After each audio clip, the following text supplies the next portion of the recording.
A sea of darkness. Dong, dong, dong.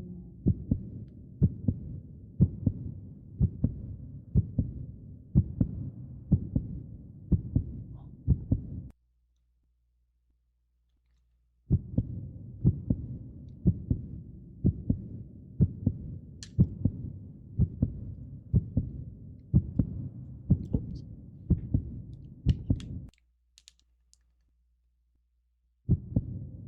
Or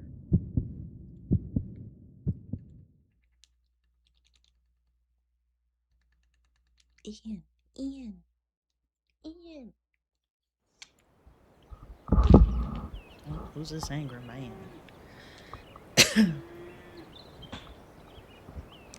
Die? Whoa. Talk about a large face. Ian jerks back. He's cute. I like him. First, his lips straightened up, tilted his chin, and brushed his waxy blue hair.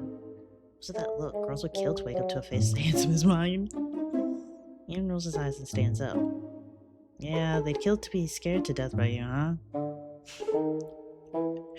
Daddy makes a tisk sound. I'm the one who's freaked out. I've been calling your name forever. You didn't even blink. Daddy's words snap Ian back to that hazy dream. He can't recall the details, but a heavy feeling lingers in his heart, refusing to fade. Noticing Ian's silence, Daddy tilts his head, studying Ian's face. You look like hell. Nightmare or something?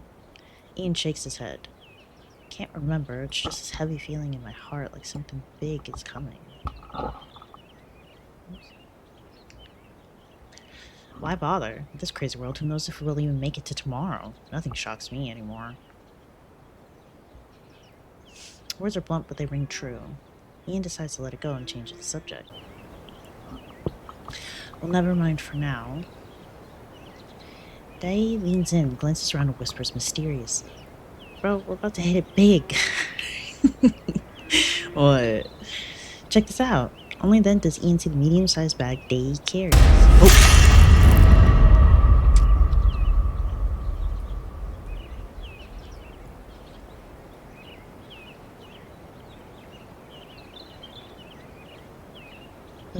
Ian frowns and looks away. That finger's posture gives him the creeps, looking super uneasy and almost making him gag. I'm so sorry, I read that in my mind, and I forgot to read it out loud. What's this? What's this? There's something in the air. What's this? A Forsaker's hand. Surprised, huh? Neither have I seen something this rare. What is it? A what? The boss grabbed it from those little lords and heard a lot of people died trying to get it. Ian's jaw drops and any sense of disgust fades. He looks down at the hand again. Forsakers are man-eating monsters. He's heard the stories, but he's never seen anything related to them before. The boss called me over this morning to deliver this to Eastertown. There's an underground core refiner there. It may look like a gross chunk of meat now, but once the core refiner squeezes out the last bit of fell and turns it into a core, boom, big money. Day throws an arm around Ian's shoulder. I knew it. You'd never let me face this alone.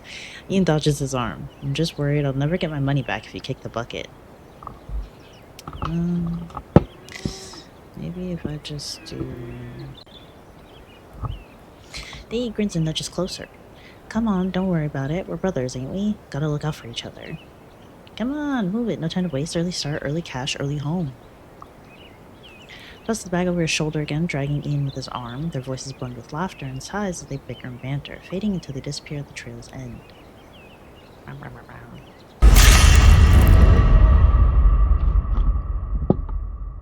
Fight. After a grueling fight, the two finally fend off the monsters and duck behind a massive boulder, gasping for breath as they lean against each other. Damn a beat, these monsters just won't quit coming at us in waves. They out enjoying the weather, throwing us a damn parade? It's never ending. Jeez, my hair's a mess now. Ian catches his breath and grumbles. Who picked this path anyway? You didn't say no, did you? Damn, if we don't make it to the Guardian camp before dark, we'll be toast before we even get close to Eastertown. Come on, Ian. Can't just let your main debtor walk into danger. If I die, who's gonna pay you back? Keeping me safe is keeping your money safe. Be a responsible creditor. Before he could finish, Ian raises a hand to cut him off. Quiet down. Look over there. Is that... Day shades his eyes and squints for a moment. On the other side of the woods, a faint and translucent phantom sigil floats above the treetops. Hey, that's the Guardian camp. He grins, then bursts into laughter. Told you it'd make it. Well, well, who was it that said we were doomed just now? Hey, things change. Lighten up, don't be so hard on me, bro. Let's go, we'll be safe once we hit the camp. Day, who looked half dead a second ago, now perks up. He grabs Ian and drags him forward. Hey, quit pulling me, will you? Used to Day's dramatics, Ian grumbles but doesn't resist. They keep moving, rushing past the boundary and into camp. Finally safe, they collapse into the ground and catch their breath. Ian rarely leaves the village. The farthest he's been is Eastertown. He's seen slaves following the masters of town, but never like this, jammed and crammed and caged like animals. No one's born a slave. Are they taken or tricked by slavers? In this cruel world, ordinary folks starve to death one day and get killed the next. It's just dying inside a cage or outside. Dead's dead. No one remembers how much difference. With the breeze, a stray glow bug drifts in. Ugh, I hate bugs. Especially lighting bugs. Yellow glow. It reminds him of the dream from this morning. Ian's grip tightens involuntarily as he watches the glow bug approach the prisoner cart in the shadows, hovering near the rear and floating up and down, refusing to leave. Though faint, the glow illuminates the cart's rear bars. Slowly, a slender arm emerges from the darkness, reaching out between the bars. In an instant, a gleam slices through the darkness. The glow bug dances and weaves its way up, tracing the fingers, wrist, forearm, and upper arm, spiraling like a gentle serpentine embrace on the finger. The finger gently caresses the glow bug, then the thumb and other finger slowly curl, leaving the index finger extended. Suddenly, it snaps around, pointing straight at Ian. It's the same pose as the severed hand in the bag.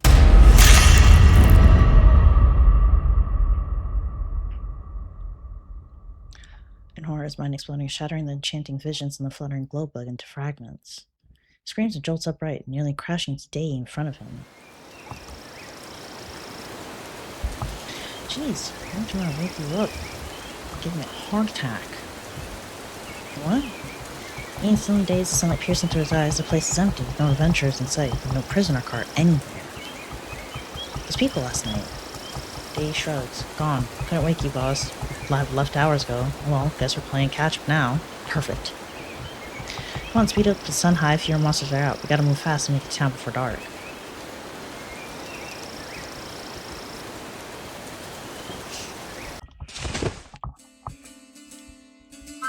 Oh, he got knocked out.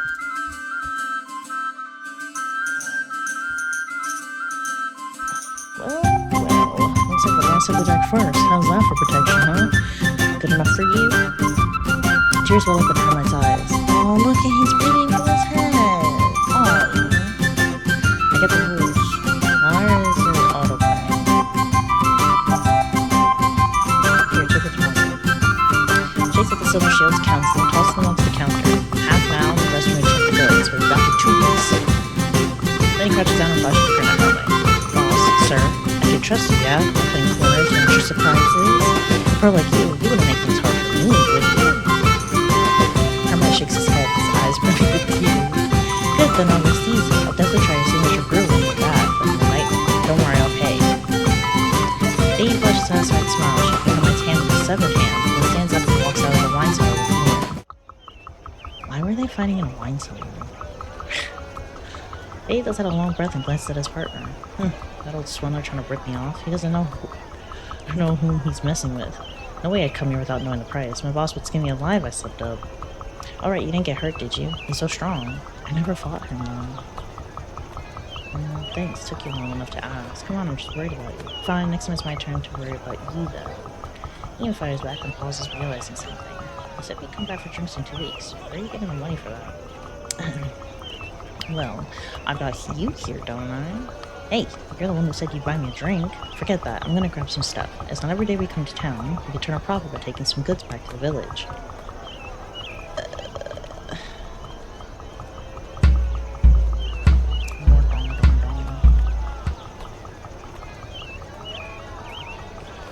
This is an illusion. Ian hesitates for a moment, then heads toward the source of the sound. Listen, the gentlemen, lovely ladies, I'm a devoted servant of the Carter, and I'm here to extend my warmest greetings to you all. This is a carefully selected treasure. If it sparks some of your interest, it would be our greatest honor. Look here, my lords, take them home. For just 20 silver shields, or perhaps a bit more, you can own the slave and his loyalty. Yes, loyalty. They'll serve you with eternal devotion, even their life. You'll be his master, his god. Come now, my lords, your humble servant here awaits, ready to bow in the dirt in all of your generosity, your greatness. She's also tiny. Later, Aaron played this moment countless times. No matter how hard he tried, he couldn't recall what he had seen in that split second.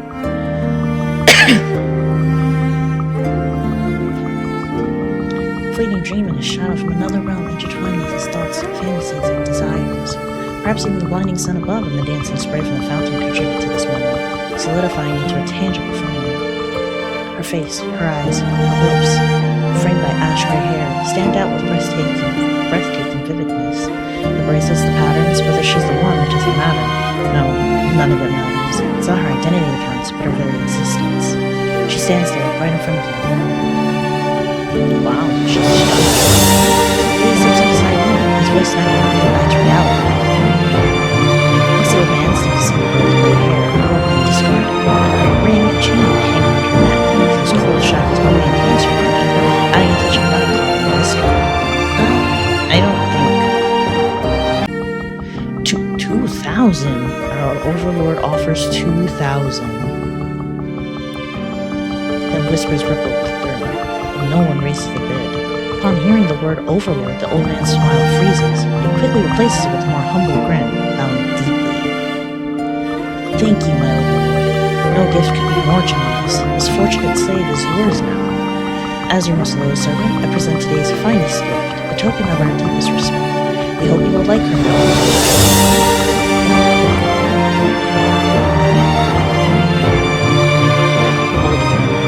But I bet he won't pay a single penny for giving the money to kiss his boots.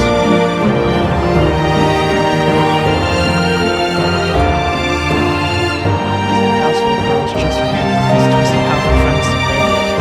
When they're done, they toss the bodies in.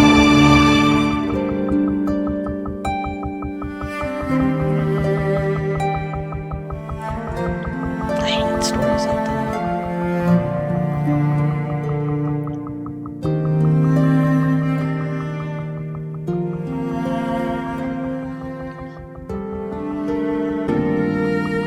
Of course, the girl won't cry for help. She's too obedient, too fragile. The old man tugs the chain as she follows, head bowed. The overlord grabs her shoulder. She's like a bird with clipped wings, her messy gray hair mirroring ruffled feathers. In an instant, she's shoved into the carriage and disappears.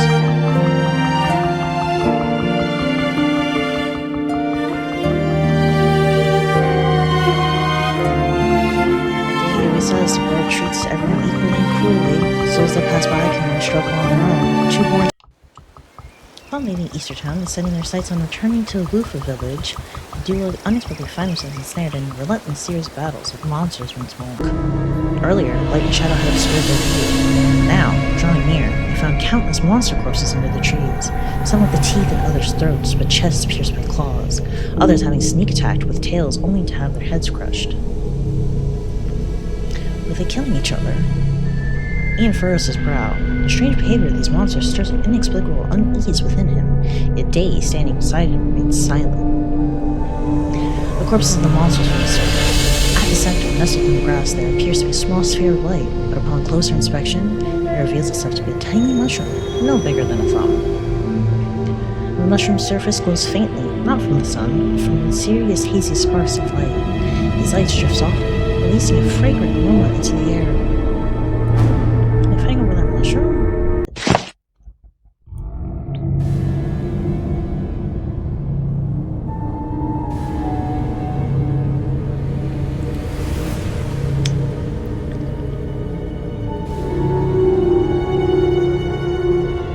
Ian grits his teeth, swiftly draws his sword and slashes his arm. His blade slices through, the blood flows, and the sharp pain eclipses his hunger. Seizing his fleeting moment of clarity, he acts without hesitation. He reaches out to grab Day next to him, eager to retreat swiftly, aware that their fleeting opportunity to escape might disappear at any moment, condemning them to the same doom as those monsters. To his astonishment, his hand clutches only empty air. Ian whips his head around, only to discover that no one is beside him. Just scattered goods strewn across the ground. Could it be? Ian spins around, eyes fixed ahead. Somehow, without him noticing, Day's already reached the heap of monster corpses ahead. His steps are unsteady but unwavering. He doesn't even try to avoid the bodies. Instead, he strides right over to them, each step accompanied by a sinking crunch.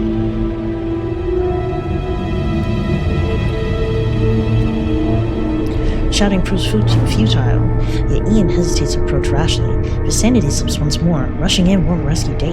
Instead, both might become embroiled in a perilous battle just like those creatures had. Without a moment to spare, Day is already in the circle, a mere step from the mushroom. Ian braces himself and drives his sword into his own shoulder, carving a deep crimson gash. Blood mists into the air, and the excruciating pain obliterates all other sensations. Day rises up the mushroom, light speckles scatter from its surface as it swells swiftly, reaching the height of a person. A slit gradually appears as its body, dark as ink, like a slender doorway opening to an enigmatic abyss. It swallows him whole. Oh my god. Catches a glimpse of his friend's face, half emerged from the slit with an expression of endless intoxication. Ian unleashes a piercing roar so sharp it feels like his very soul is bleeding.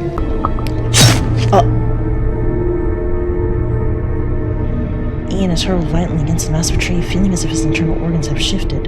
The pain is so excruciating that he can't even utter a sound, and he abruptly coughs up a mouthful of blood.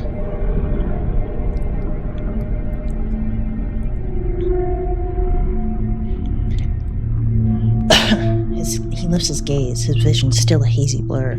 All around, chaos reigns, a jumbled mess of turmoil. Thankfully, his sword rests silently, just within reach of his grasp. Grazed the hilt, a foot crashes down from above, smacking the back of his hand. Startled, Ian looks up to find his friend, just consumed by the mushroom, gazing at him with bloodshot eyes and a blank expression.